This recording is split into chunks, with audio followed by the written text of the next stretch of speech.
दोस्तों, निजी क्षेत्र में काम करने वाले लोग अक्सर नौकरी बदलते रहते हैं और नियोक्ता बदलने के साथ ही उनको एक नई मेंबर आईडी यानी पीएफ अकाउंट नंबर दिया जाता है, जिसमें उनका पीएफ जमा रहता है। नियमानुसार ईपीएफ सदस्य को अपना पुराना पीएफ अकाउंट नए अकाउंट में ट्रांसफ़र कराना अनिवार्य होता है। इसके लाभ हैं: जमा धन में कंपाउंडिंग का प्रभाव, सर्वोत्तम ब्याज की आय, सदस्यता अवधि 5 वर्ष से अधिक होने पर अंतिम निकासी के समय टीडीएस से बचाव। 4. सदस्यता अवधि के जुड़ते रहने से 10 वर्ष की सदस्यता पूरी होने पर पेंशन के लिए पात्रता।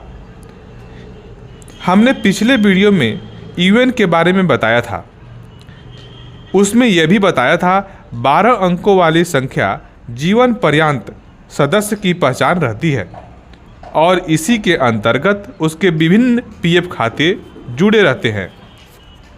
हालांकि आधार सत्यापन के कारण एक व्यक्ति के एक से अधिक यूएन नहीं हो सकते हैं, किंतु यूएन की शुरुआत में आधार सत्यापन की व्यवस्था न होने के कारण एक से अधिक यूएन होना संभव था।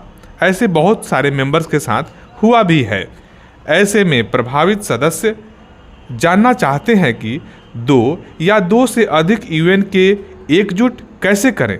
यदि आपके साथ भी ऐसा है तो आप पुराने यूएएन से जुड़े पीएफ खाते को नए यूएएन में ट्रांसफ़र करा लीजिए और फिर पुराने यूएएन की कोई उपयोगिता नहीं रहेगी।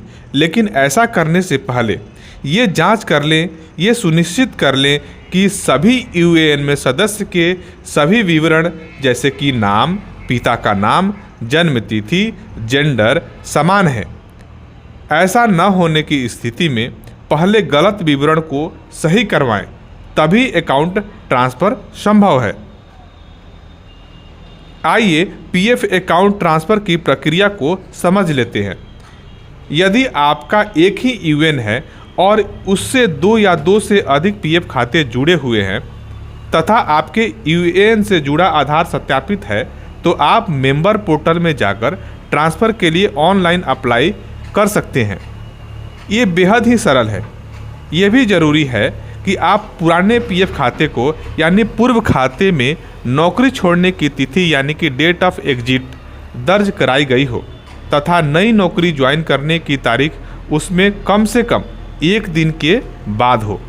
डेट ऑफ ज्वाइनिंग और डेट ऑफ एग्जिट नियोक्ता भरता है यानी कि कंपनी भरता है। यदि नियोक्ता यानी कि कंपनी ने डेट ऑफ एग्जिट नहीं भरा तो नौकरी छोड़ने के 2 माह बाद सदस्य स्वयं भी डाल सकता है, भर सकता है। इन मामलों में ऑनलाइन ट्रांसफ़र संभव नहीं है, फिजिकल फॉर्म भरना होगा। यदि पूर्व में यानी कि पहले आपने अकाउंट ट्रांसफ़र करवा लिया है यानी आपका अकाउंट ट्रांसफ़र हो चुका है एक पीएफ से दूसरे पीएफ में और उसके बाद आपके कंपनी ने बचा खुचा पैसा आपके पुराने पीएफ में ट्रांसफ़र कर दिया, जमा कर दिया हो, तो आपको उस पीएफ अकाउंट को ट्रांसफ़र करवाना हो यदि वो खाता यूएएन से नहीं जुड़ा है, अर्थात सदस्य का कोई यूएएन नहीं है। आपको समझाने के लिए एक लाइव प्रूफ दिखा रहा हूँ। एक सदस्य हैं जिन्होंने 16 अगस्त 2011 को एक कंपनी में ज्वाइन किया और उन्होंने कंपनी छोड़ा और दूसरी कंपनी में ज्वाइन किया। इस प्रकार उन्होंने पुराने पीएफ के सभी पैसे को नए पीएफ में ट्रांसफ़र करवा लिया। फिर कुछ सालों के बाद कंपनी रिकन्सिलेशन करने के बाद उनके पीएफ खाते में, जो कि पुराने पीएफ खाता है, जो पुराने पीएफ खाते को उन्होंने नए में ट्रांसफ़र करा दिया था, उस पुराने पीएफ खाते में कुछ पैसा जमा कर दिया। आप देख सकते हैं यहाँ पे स्क्रीन पे दिख रहा है। अब जब ये ऑनलाइन ट्रांसफ़र करने के लिए अप्लाई करेंगे, फॉर्म 13 भरते हैं, तो इन्हें मैसेज आता है कि पीएफ खाता जो है, पुराना पीएफ खाता का सारा पैसा नए खाते में ट्रांसफ़र ऑलरेडी हो चुका है। अब ऐसे कंडीशन में ये जो जमा पैसा है पुराने पीएफ में, इस पुराने पीएफ के पैसे को नए पीएफ में ट्रांसफ़र कैसे कराएंगे? इसके लिए आपको ऑफलाइन फॉर्म 13 भरना पड़ेगा और इसके अप्रूवल के लिए या तो आप वर्तमान कंपनी में इसे भेज दें या पुराने कंपनी में जान पहचान है तो वहाँ भेज दें। दोनों में से किसी में से भी अगर अप्रूवल हो जाता है तो ये जो बैलेंस पैसा है ये नए खाते में जमा हो जाएगा। जैसे ही नए खाता में जमा होगा तो आप चाहे तो इसको रख सकते हैं या फिर इसको अपनी ज़रूरत के हिसाब से फॉर्म 31 भर के इसको एडवांस के रूप में उठा भी सकते हैं। तो ये थी एग्जाम्पल समझाने के लिए। इस प्रकार से बहुत ऐसे मेंबर्स हैं जो जॉब छोड़ देते हैं, उसके कुछ महीने बाद डेट ऑफ एग्जिट वगैरह सब कुछ डाल दिए, उसके बाद कंपनी क्या करती है, पुराने उनके कुछ सेटलमेंट के पैसे वगैरह होते हैं तो वो डाल देती है, तो वो पैसा उसी में पड़ा रहता है और वो निकाल नहीं सकते हैं। क्योंकि आप जब भी एडवांस विड्रॉल करने जाएंगे तो आपके वर्तमान पीएफ से ही पैसा उठता है, पुराने पीएफ से पैसा नहीं उठता है, बहुत मुश्किल उठता है। तो इसलिए आपको ऐसे कंडीशन में ऑफलाइन फॉर्म 13 भर के पुराने पीएफ के पैसे को नए पीएफ में ट्रांसफ़र करा लेना चाहिए और नए पीएफ में पैसा आ गया तो आप चाहे तो उठाएं या फिर उसमें रहने दें।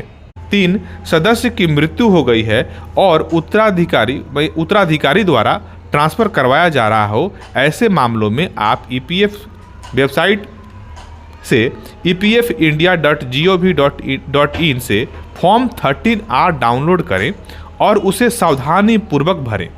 भरने के पश्चात आप इसे वर्तमान जिस करंट कंपनी में काम कर रहे हैं अथवा पूर्व नियोक्ता से सत्यापित कराएं तथा उसी ऑफिस में जमा कराएं जहां पीएफ अकाउंट है जिससे नियोक्ता ने उसे सत्यापित किया हो। ईपीएफ ऑफिस में फॉर्म की जांच कर ट्रांसफ़र की कार्रवाई की जाएगी तथा एनेक्स्चर के जारी किया जाएगा जिसके आधार पर नए खाते में पुराने खाता जुड़ जाएगा। सदस्य मेंबर यूनिफाइड पोर्टल में लॉगिन कर अपनी पासबुक में एकजुट हुए सभी खाते देख सकता है।